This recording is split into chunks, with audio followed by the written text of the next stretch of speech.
कभी कभी हमें लगता है कि हमारे अपने, हमारे हितैषी, हमारे माता पिता को हमारे मन की बात ही नहीं समझ आ रही, जैसे उन्हें हमारे हर कार्य में, हर निर्णय में खोट दिखाई दे रहा।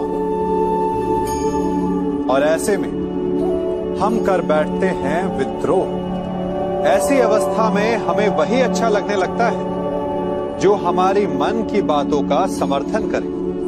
हम उसे ही अपना हितैषी समझ लेते हैं। परंतु जो आपसे मीठी बातें कर रहा हो वो आपका हितैषी है, ये आवश्यक नहीं। कुछ विषैले फूल बड़े सुंदर दिखते हैं, कुछ विषैले फल असाधारण रूप से बड़े स्वादिष्ट होते हैं, और ये भी आवश्यक नहीं कि हमारे रोगों का निदान करने वाली औषधि सदा मीठी हो।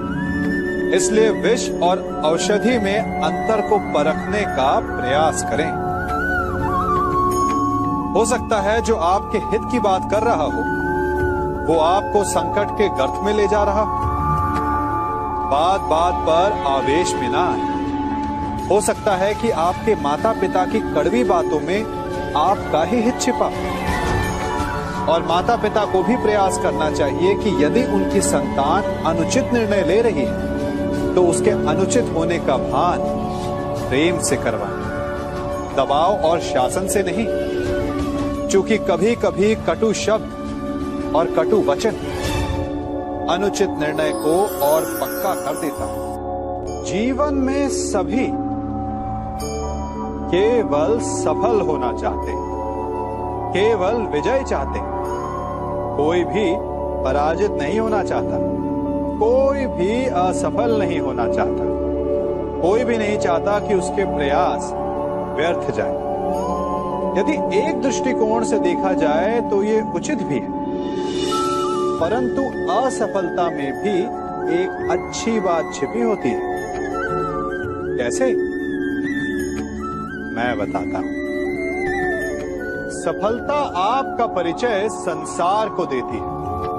विजय के पश्चात संसार आपको जानने लगता है, और असफलता आपका परिचय संसार से करवाती है। पराजय के पश्चात आप अपने जीवन को जानने लगते हैं। इसलिए सफलता और असफलता से घबराए नहीं। यदि आपकी सोच सकारात्मक रहेगी तो यही असफलता, यही पराजय आपको और अधिक शक्तिशाली बनाकर प्रस्तुत करेगी और जीवन में विजयी बनाएगी। से ये सृष्टि बनी है। नदी की धारा और चट्टान के मध्य सदा संघर्ष रहा है, परंतु हर बार चट्टान की कठोरता को हारना पड़ता है, और नदी की धारा कोमल होते हुए भी कठोर चट्टान को काट देती है। कभी सोचा है क्यों चट्टान इतनी कठोर और जल इतना कोमल, चट्टान इतनी दृढ़ और जल इतना लचीला, फिर भी सदा जल कठोर चट्टानों के मध्य से अपना मार्ग बना ही लेती है? कारण केवल एक है, और वो है लगातार चलने की क्षमता। जल बढ़ता रहता है, चट्टान अडिग रहती है। इसी कारण जल चट्टान को काटकर मार्ग बना लेता है। इसलिए लगातार चलते रहिए, रुकिए मत, क्योंकि चट्टान जैसी हर समस्या को आप भी जल की तरह काट सकते हैं। हम सब शीघ्र ही सफलता चाहते हैं, ढेर सारी संपत्ति और सुख चाहते हैं, और ऐसे में कई बार हम छोटे मार्गों का चयन कर लेते हैं। वो मार्ग जिनमें परिश्रम नहीं होता, जिनमें होता है तो केवल छल, कुटिलता और भाग्य का सहारा। जैसे कि जुआ।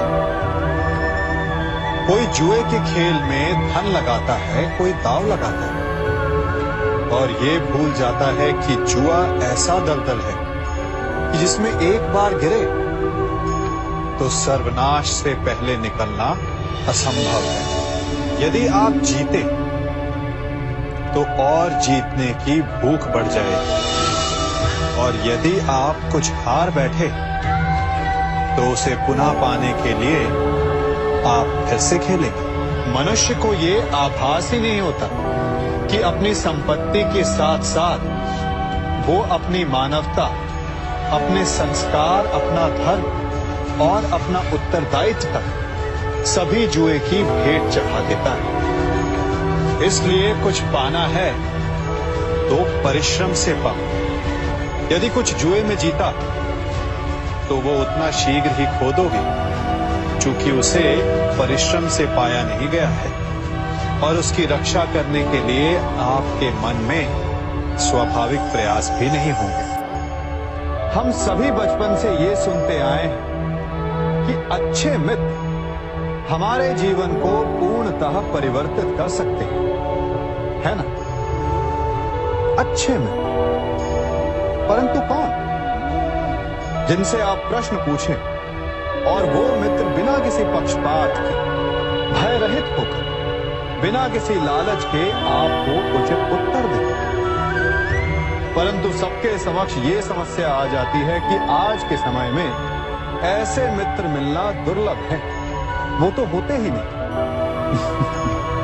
परंतु मैं आपको एक बात बताता हूं, हम सबके पास एक ऐसा मित्र होता है, बस हम उसे पहचान ही नहीं पाते। वो है दर्पण। दर्पण के समक्ष खड़े होकर आप स्वयं से पूछिए कि यदि आज आपका अंतिम दिन होता तो क्या आप वही करते जो आप कर रहे थे? आपको उत्तर मिले या ना मिले, परंतु आपकी दिशा अवश्य बदलेगी। इसलिए आपसे अतिरिक्त आपका सबसे घनिष्ठ मित्र, सबसे अच्छा मित्र और कोई नहीं।